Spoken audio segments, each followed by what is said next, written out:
법정 스님 오두막 편지. 지금 이 순간 복잡한 세상 소음을 잠시 내려놓고 한 스님의 오두막으로 조용히 걸어 들어가 봅니다. 말이 적을수록 삶은 더 깊어지고 가질수록 더 비워야 했던 그분의 삶 속에서 오늘의 우리를 비춰봅니다. 지금부터 법정 스님 오두막 편지 낭독 조용히 시작하겠습니다. 흙방을 만들며 올 봄에 흙방을 하나 만들었다. 지난해 가을 도자기를 빚는 이당거사의 호의로 흙벽돌을 미리 마련해 두었다가 산골에 얼음이 풀리자 실어왔다. 4월 한 달을 꼬박 방 한 칸 만드는 일에 골몰했다. 산 아래 20리 밖에 사는 성실한 일꾼 2사람과 함께 일을 했다. 이전까지 나무꽝으로 쓰던 자리에다 방을 들였는데 이번에는 아궁이를 기존의 방향과는 정반대로 잡았다. 새로 만든 방의 위치도 위치지만 어떤 바람에도 방 하나만은 군부를 지필 수 있도록 배려한 것이다. 나는 이곳에 와 살면서 거센 바람 때문에 군부를 지피는데 너무나 애를 먹어왔기 때문이다. 내가 그동안에 겪어온 경험과 두뇌 회전이 빠른 일꾼의 솜씨로 이번에 만든 방은 불이 제대로 들인다.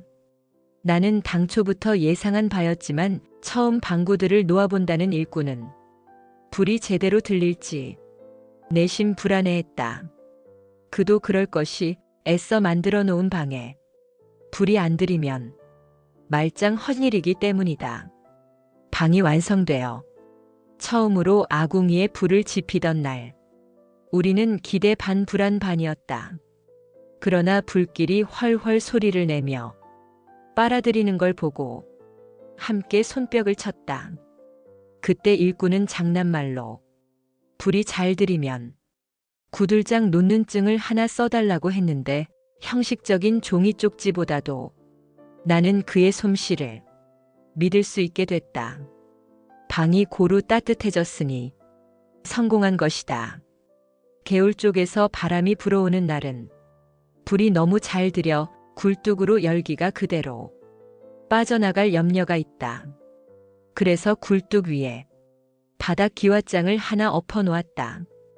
방 안의 보온을 위해 필요한 장치다.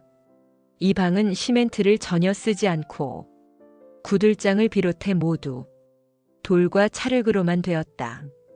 구들장 위에 흙을 한 자쯤 덮었기 때문에 군부를 지핀 지 4대 시간이 지나야 방바닥이 뜨뜻해온다.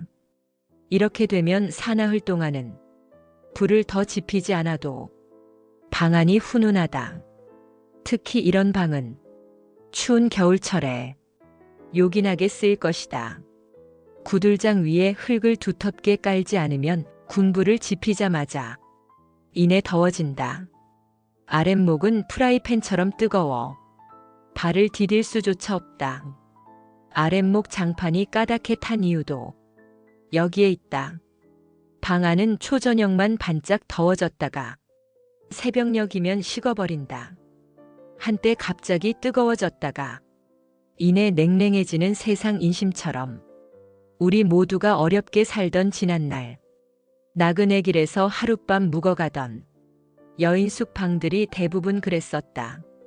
며칠 전 새로 만든 흙방에 도배를 했다. 찰흙으로만 다지고 발랐기 때문에 벽과 바닥 사이에 틈이 생겨 연기가 조금씩 새어나왔다. 초배를 하기 전에 질긴 닭종이를 오려 2-3겹씩 틈을 바른 후에 덧발랐더니 연기가 잡혔다. 연기와 물은 조그만 틈만 있어도 새어나온다. 벽과 천장은 티가 섞인 한지로 바르고 바닥은 장판으로 발랐다. 장판 9장짜리 방이니 한 평 반쯤 될까? 빈 방에 방석 1장 깔고 앉아있으니 세로중이 된 것 같은 그런 기분. 거치적거리는 것 없어. 홀가분해서 좋다. 장판방이지만 시멘트를 쓰지 않고 흙으로만 발랐기 때문에 바닥이 매끄럽지 않고 우툴두툴하다. 그런데 이 우툴두툴한 질감이 나는 너무 좋다. 요즘은 어떤 방이든지 한결같이 매끄럽고 평탄하기만 한데 오랜만에 이런 질박하고 수수한 방바닥을 대하니 마음이 참으로 느긋해진다. 요즘처럼 달아져가는 세상에서는 질박함이나 수수함이란 말 자체가 사라져가고 있다. 현재의 우리들 삶이 질박과 수수함과는 너무나 거리가 먼 쪽으로 기울고 있기 때문일 것이다.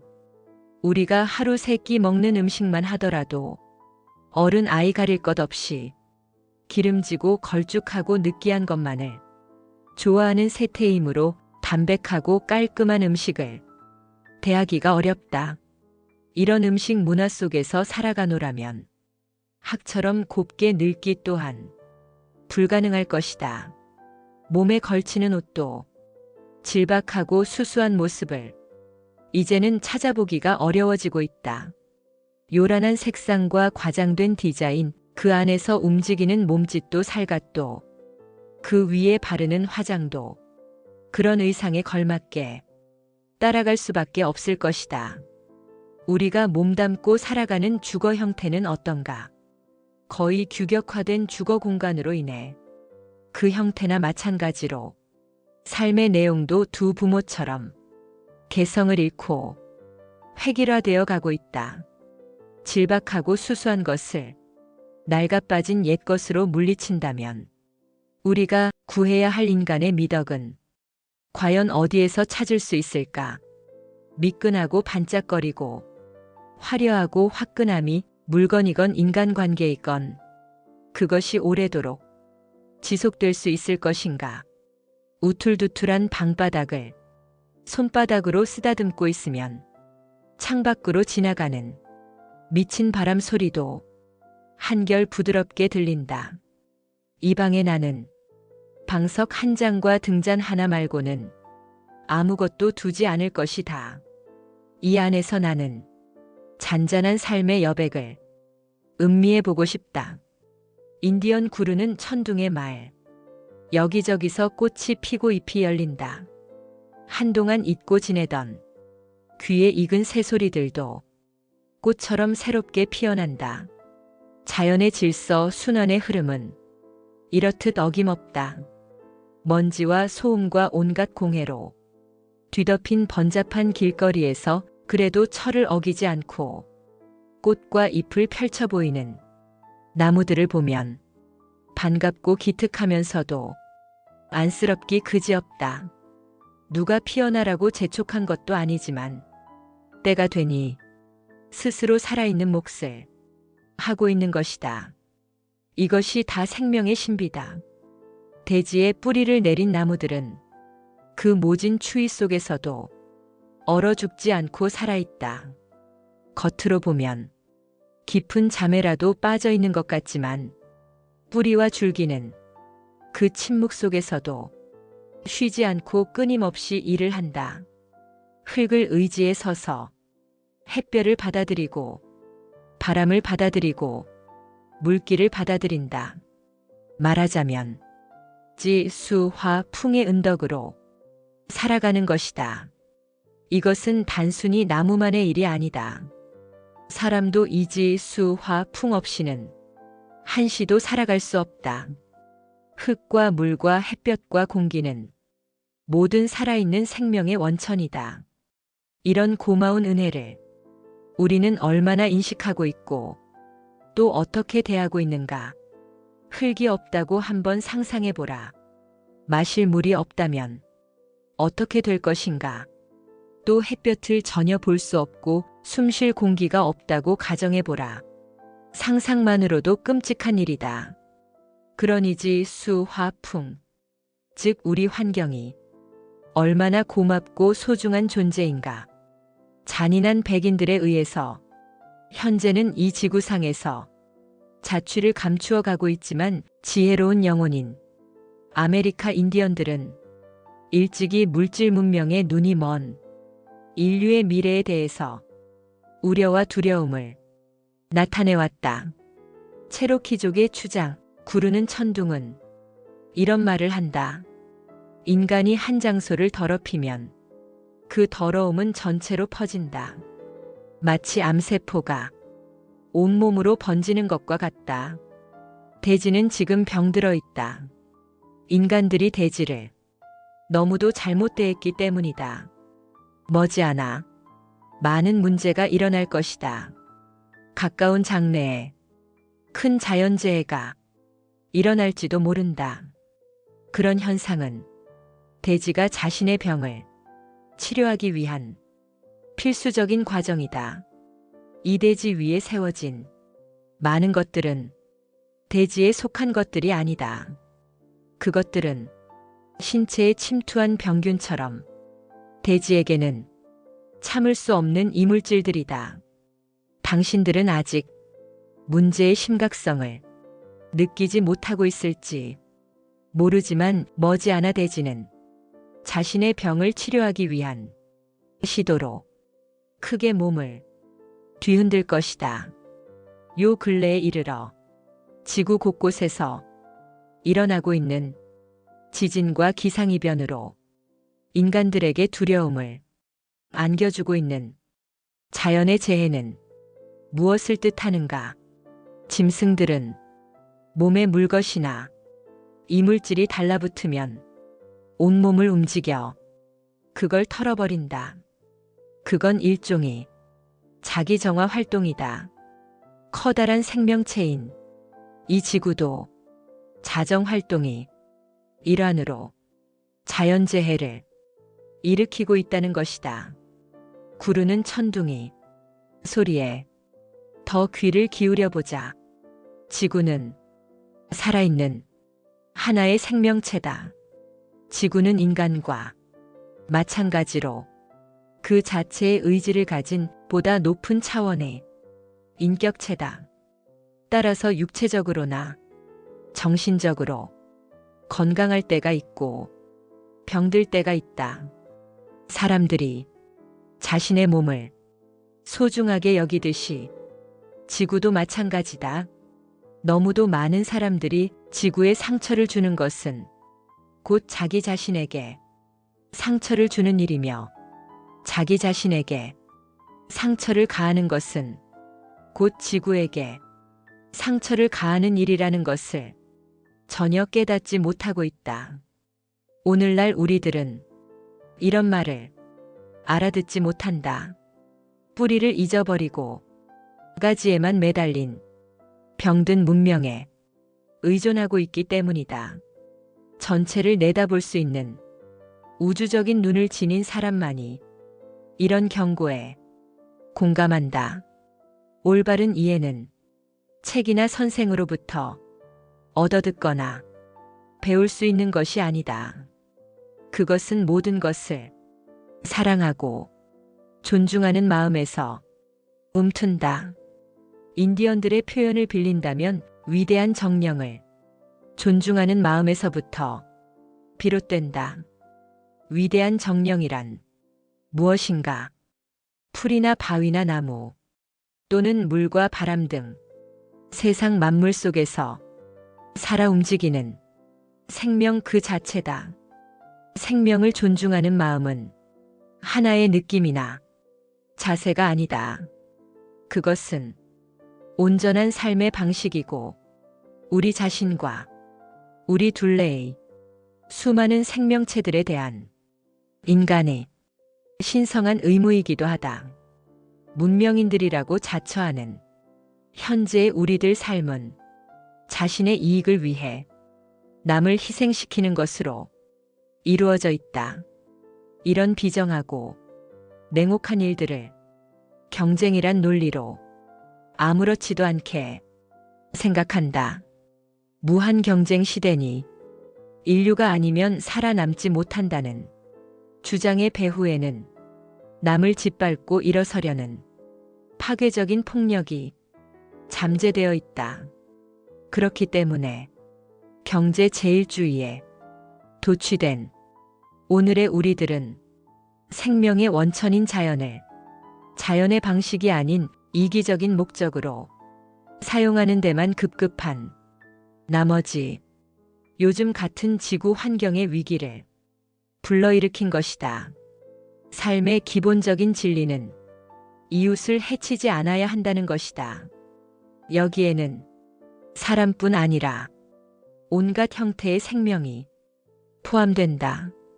이 세상에 있는 모든 존재는 그 자신의 방식으로 그 자신의 삶을 살아갈 권리가 있다.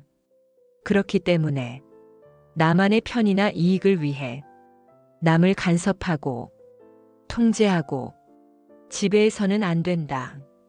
개체와 전체의 관계는 조화와 균형으로 이루어질 때 가장 바람직하다. 이 조화와 균형이 깨지면 거기 이변이 생긴다. 인간과 자연 사이에 조화와 균형이 무너져 오늘날의 지구는 온갖 환경 재난에 시달리고 있는 것이다. 우리는 거듭거듭 흙의 은혜에 대해서 감사하고 소중하게 여겨야 한다. 물에 대해서, 따뜻한 햇볕에 대해서, 그리고 공기에 대해서 고마워할 줄 알아야 한다. 우리가 지금 이 자리에서 어떤 은덕으로 숨을 쉬며 살고 있는지 되돌아보아야 한다. 시간 밖에서 살다. 삼복 더위에 별거 없는가? 더위에 지치지나 않았는가? 더위를 원망하지 말라. 무더운 여름이 있기 때문에 서늘한 가을바람이 불어오고 그 가을바람 속에서 이삭이 여물고 과일의 단맛이 든다. 이런 계절의 순환이 없다면 살아있는 모든 것들은 제대로 삶을 누릴 수가 없다. 그러니 날씨가 무덥다고 해서 짜증낼 일이 아니다. 한반도와 같이 봄, 여름, 가을, 겨울이 뚜렷하게 나누어져 있는 지역에서 살 수 있는 것도 커다란 복이라 할 수 있다. 7월 한 달을 나는 바깥 출입 없이 이 산중에만 눌러 앉아 지냈다. 비슷비슷하게 되풀이되는 일상의 틀에서 벗어나 자연의 흐름에 따르면서 새롭게 살아보고자 했다.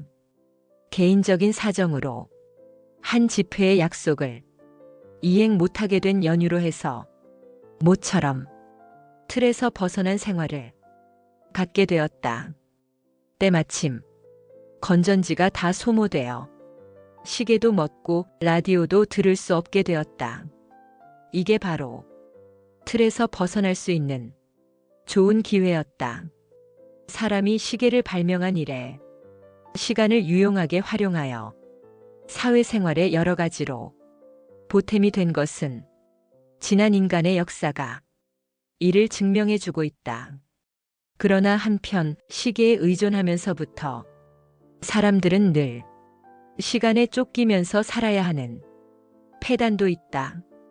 먹고 싶지 않아도 식사 시간이 되었으니 먹게 되고 잠이 오지 않는데도 잘 시간이 되었으니 잠자리에 들게 된다. 이와 같이 오늘날의 우리들은 시계바늘에 조종당하면서 삶을 이루고 있다. 시계가 멎고 시간을 알리는 라디오의 기능이 쉬게 되자 나는 비로소 시간 밖에서 살 수 있었다. 배가 고파야만 끼니를 챙기고 눈꺼풀이 무겁게 내려온 후에라야 잠자리에 들곤 했다. 시계바늘이 지시하는 시간 말고 자연의 흐름을 따라 먹고 자고 움직이니 마음이 아주 넉넉하고 태평해졌다. 시계가 가리키는 시간의 굴레에서 벗어나자 나는 비로소 자주적인 삶에 한 걸음 다가선 기분이었다. 돌이켜보니 내가 그동안 얼마나 많이 시간의 노예가 되어 이리 뛰고 저리 뛰면서 부질없이 살았는가 싶은 생각도 들었다. 시계에 대한 내 최초의 경험은 불안이었다. 어린 시절 고모네 집에 나는 자주 놀러 갔었다. 고모가 잘해주어 몹시 따랐던 모양이다.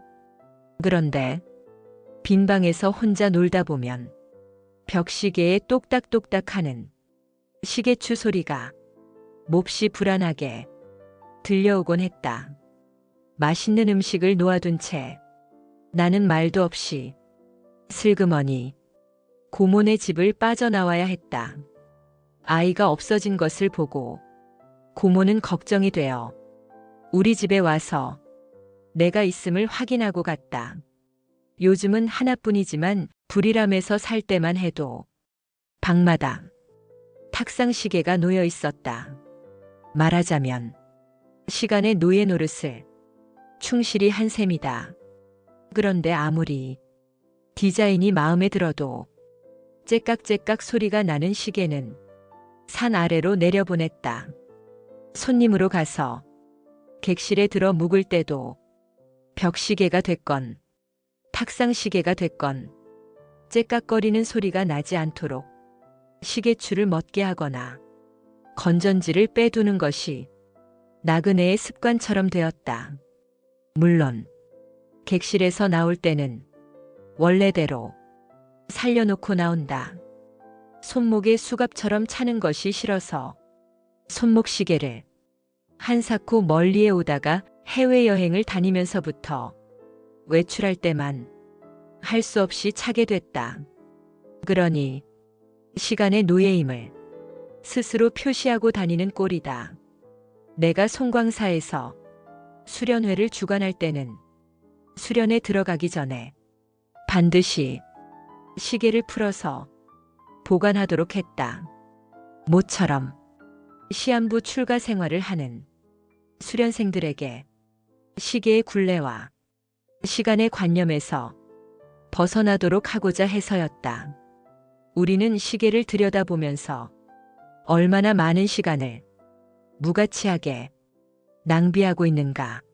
아직도 몇 분이 남았다고 하면서 또는 시간이 되려면 아직 멀었다고 하면서 일 없이 아까운 시간을 쏟아버린다. 인생에 성공한 사람들은 남들과 똑같은 하루 24시간을 살면서도 짜투리 시간을 유용하게 쓸 줄을 안 것이다. 시계바늘이 가리키는 시간에 팔리지 않고 자신에게 주어진 그 순간순간을 알차게 사는 사람이야말로 시간 밖에서 살 수 있다. 요즘 같은 산업사회에서는 우리들 자신도 시간 앞에 점점 냉혹해져 가고 야박하게 전락되어 간다. 한참 일을 하다가도 시간이 다 됐다고 일손을 놓아버리기가 일수다. 묻힌 김에 조금만 더 일을 하면 깨끗이 끝낼 일도 시계를 보고 일손을 중단하고 만다. 이건 시계의 노예로 익힌 나쁜 근성이다.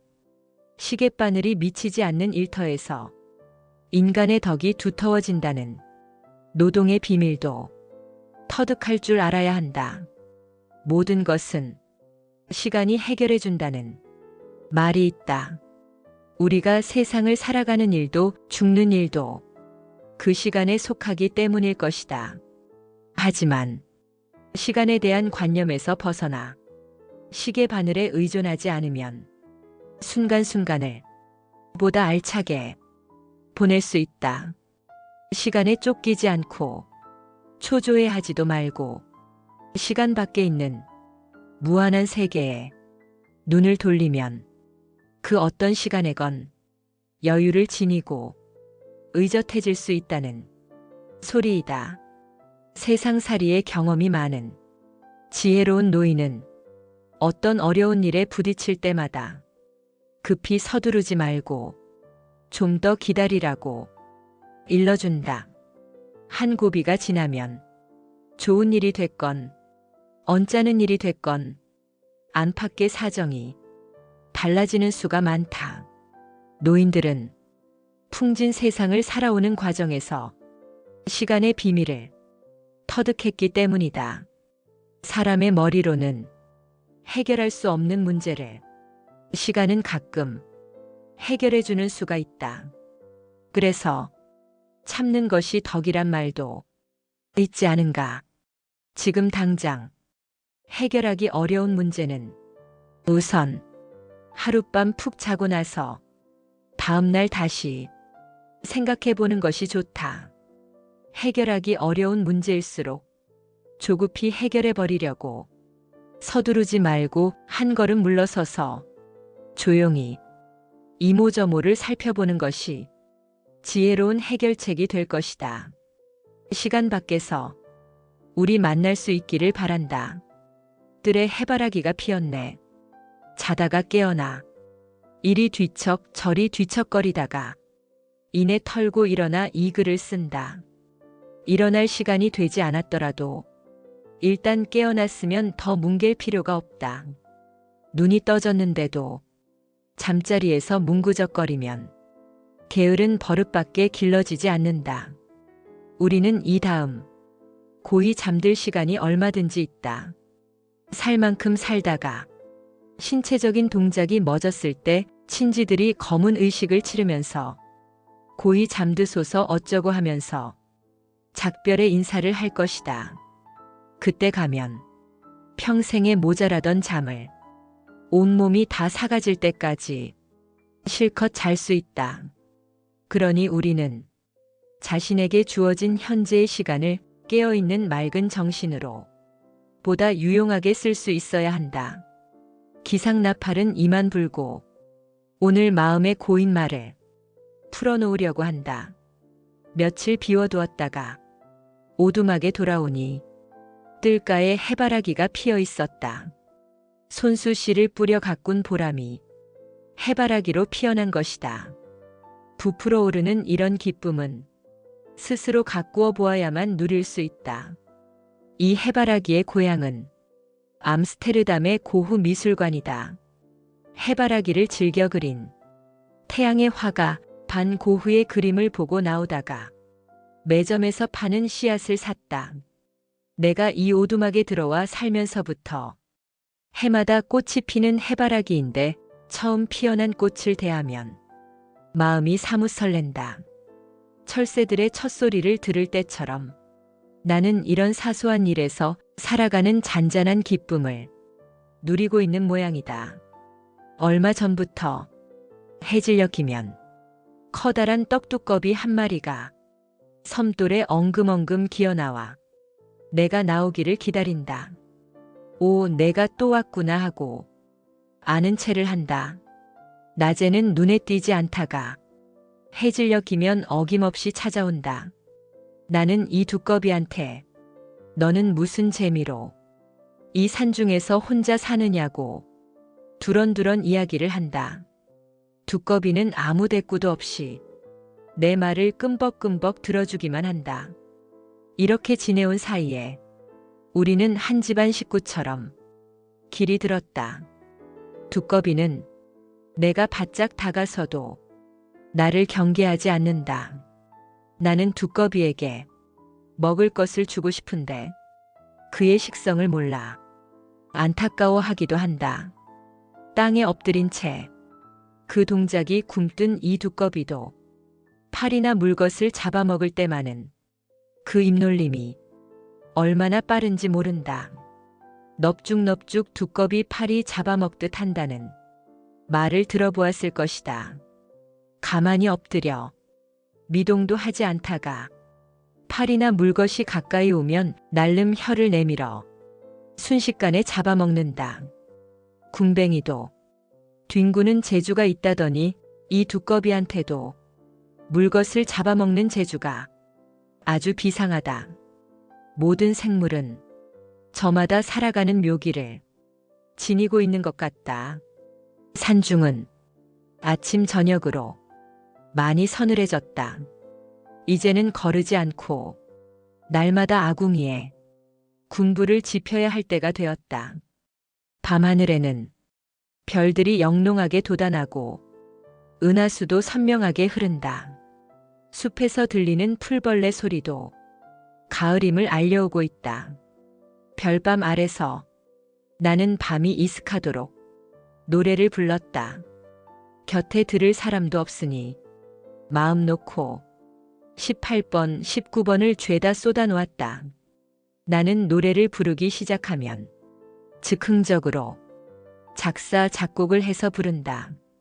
그날 일어났던 일을 오페라 가수처럼 노래로 부르고 있으면 아주 즐거워진다. 반주는 시냇물 소리가 알아서 해준다.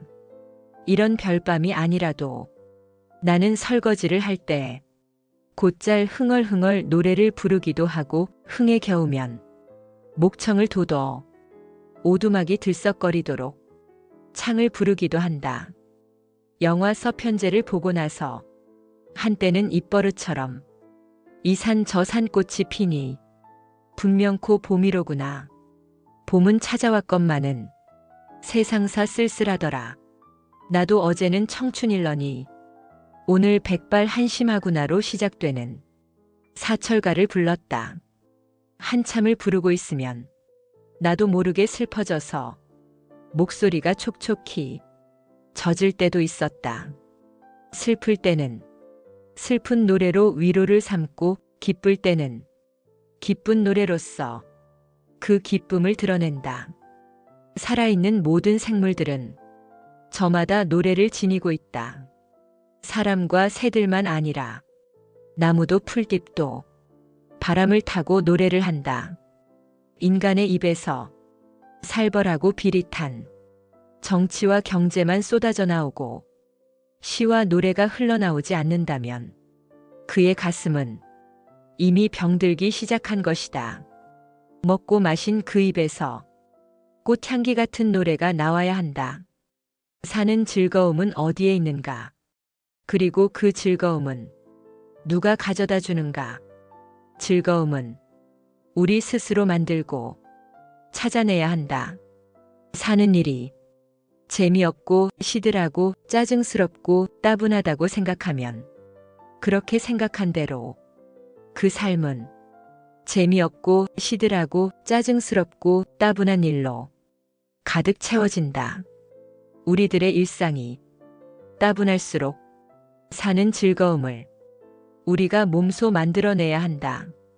즐거운 삶의 소재는 멀리 있지 않고 바로 우리 곁에 무수히 널려 있다. 우리가 만들고 찾아주기를 기다리고 있다. 잠자리에서 뭉구적거리지 않고 털고 일어나 이 글 쓰는 숙제를 식전에 마치고 나니 아주 개운하다.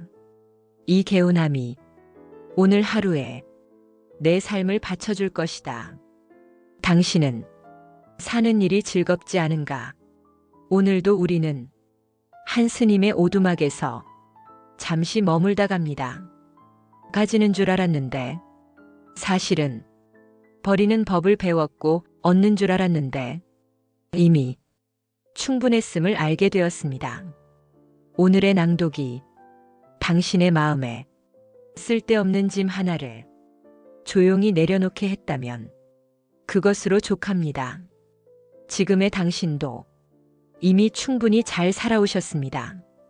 이 밤 이 고요 속에서 당신의 마음이 조금 더 가벼워지기를 바랍니다. 지금까지 자비연등이었습니다. 고맙습니다.